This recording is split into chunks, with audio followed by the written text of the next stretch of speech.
You like being able to focus. You like making decisions. You like information that helps you to make decisions. You are beginning to understand that without choices, you could not focus your conclusion. And the entire evolution of this ever-expanding universe is about those choices which give you the opportunity to sift through and conclude. We want you to realize that you're making choices all day, every day, whether you ever speak them with words or not. Often the words that you speak out loud, you would say, these are my goals, or these are my desires, or even these are my decisions. But you are offering that sort of thing all day, every day, and you're not necessarily talking about it. We would call those maybe preferences, inclinations. Preferences is really the best word, because you just can't be focused, awake, alive, observing, experiencing, without conclusions happening within you, whether you are aware that you are concluding because you are backing it up with your dialogue or not. You just can't stand in any environment without it occurring to you at many levels of your being that there is an improved way of living this moment. You are wired that way, so to speak. You are leading edge creators, always reaching beyond the leading edge on which you are standing. And so the preferences that are born within you shoot out of you like rockets. In other words, you keep becoming whether you like it or not. You keep becoming. You cannot control this becoming. Life just causes you to continue to become. Now, what we mean by that is, you are in these physical bodies and you are magnificent beings, but you are so much more than most people think they are. Or as Esther likes to say, most think'll peep they are. You are much more than most people think they are in these physical bodies. You are source energy extending forward into these leading edge physical bodies. So as you are here in these leading edge physical bodies, having exposure to constant new experience, the selfish you, and that is a wonderful thing because you cannot perceive other than through the eyes of self, so your vantage point continues to conclude improvements for you, improvements for you, improvements for you.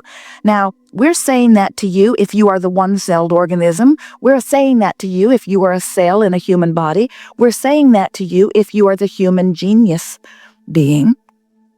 Your life experience causes you to set forth preferences, and those preferences extend from you like rockets. And this is the part that we really want you to hear, that we think that you are mostly not really aware of. As that preference is born, source goes with it. In other words, the non-physical you that is in the eternal state of becoming because of the physical you vantage point, that non-physical you goes with that preference and immediately becomes it. That's why we can say to you accurately, when you ask, it is given every single time, because in the moment that it occurs to you, even in the slightest manner, that something would be better, Source agrees with you about that. Now, if there were ever a case to be made for you to begin working on your coming around to your sense of worthiness, we think that must surely be it. Because when you ask, you that are source become immediately that which you are asking for. Vibrationally, it is done. Do you get that? Sort of. There is thought, and then there is thought form, and then there is manifestation. And so it's all part of that process. If your environment has the resources to cause something to occur to you, the occurrence of it has caused the creation of it, and source has become that. The question is, what are you now doing about the gap between your launching this desire or your asking this question, to which source has already found the answer and lined up the circumstances and events to provide the physical manifestation for you?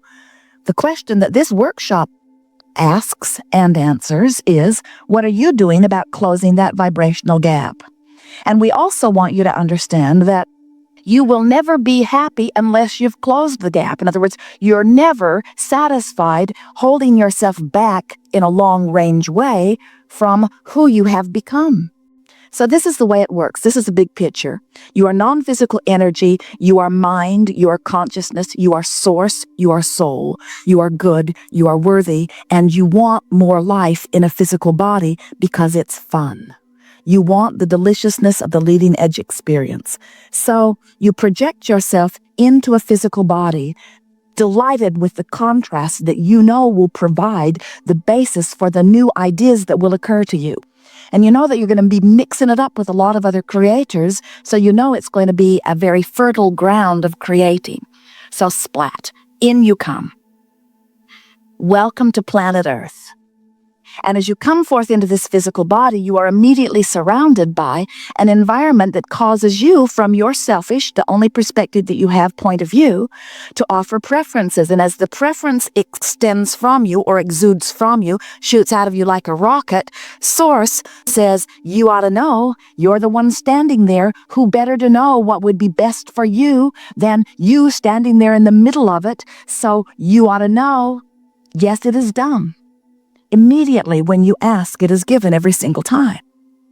But what we see with some of you, even though your contrast has caused you to ask for something different than where you are standing, often you keep talking about where you're standing.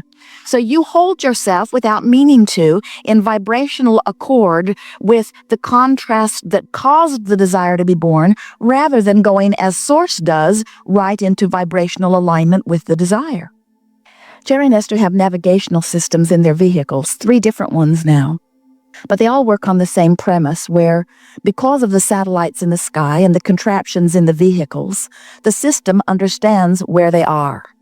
So then they program in their desired destination, and the system then takes those 2 points of relativity and calculates a route between them.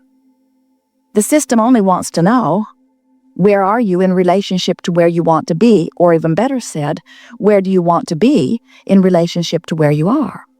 So then the system gives them a verbal and visual description of how to get there, and then they proceed along the way. If they diverge from the recommended route, Magellan in particular kicks up quite a squawk. Please proceed to the highlighted route. Please proceed to the highlighted route.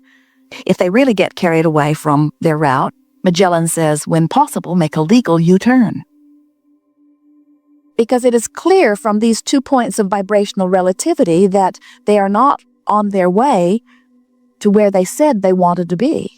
And you have a squawking, you might say, emotional guidance system within you that lets you know when you are not on your route between where you are and where you want to be. As you move closer to where you have become, you feel an improved and increasingly improved emotion.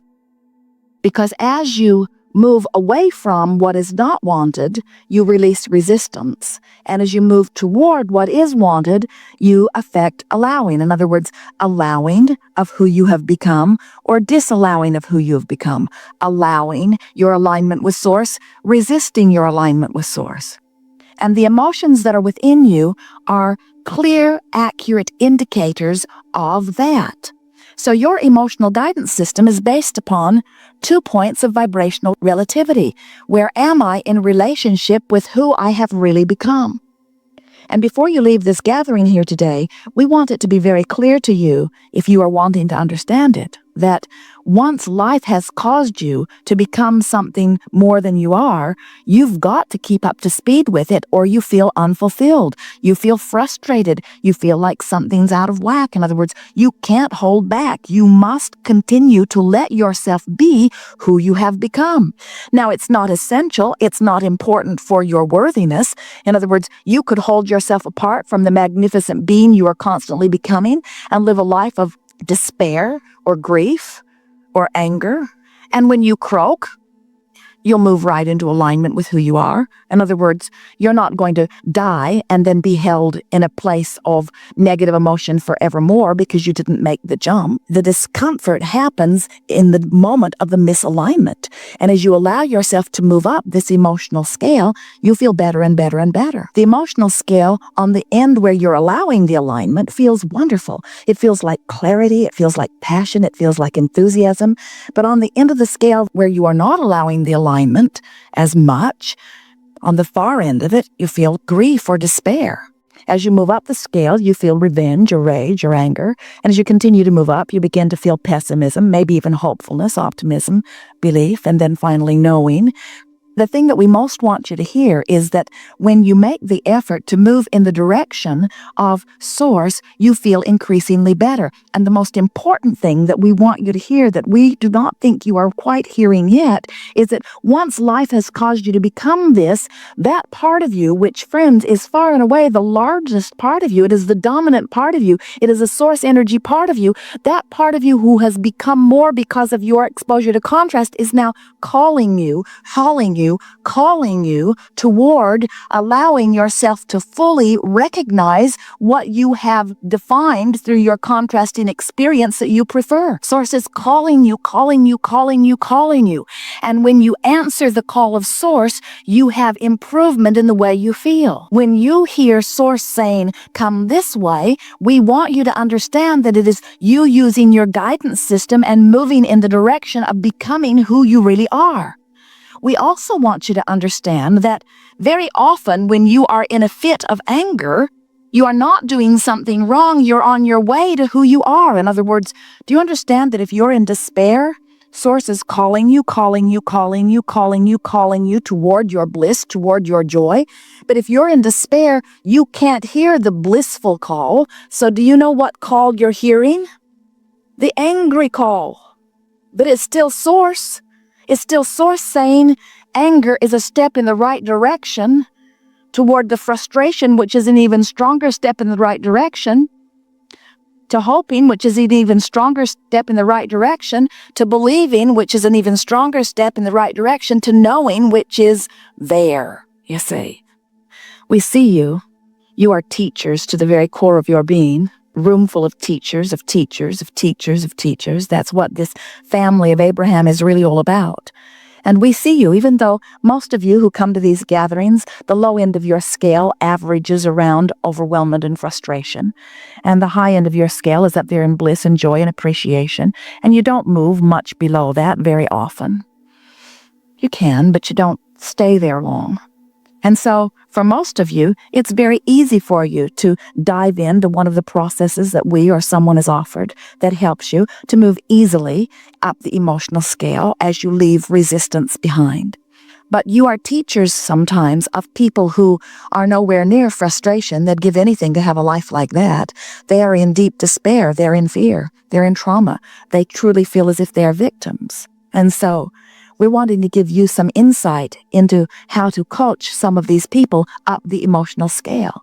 And the most important thing that we want to say to anyone who is in a place other than where they want to be is, you've got to let your first intention be to make peace with where you are. Because if you are standing in a place of despair or anger or not enough money or any situation that is not pleasing you, and you are beating up on yourself for not doing better, you are clearly focused in the opposite direction, because when you beat up on yourself, your disrespect for yourself is the most pressing, dominant, and destructive, out of alignment thing that you could do, because your Source, who is within you, adores you. And when you do not adore you, you are out of whack. That Source that is within you knows your value, and when you do not, you're out of whack.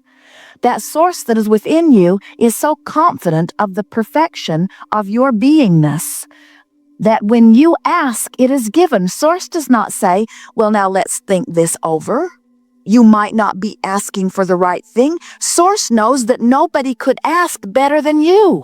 We all are wired for cooperative independence. And by that we mean you are so free you can choose bondage. But you are the creator of your own reality. Nobody else is.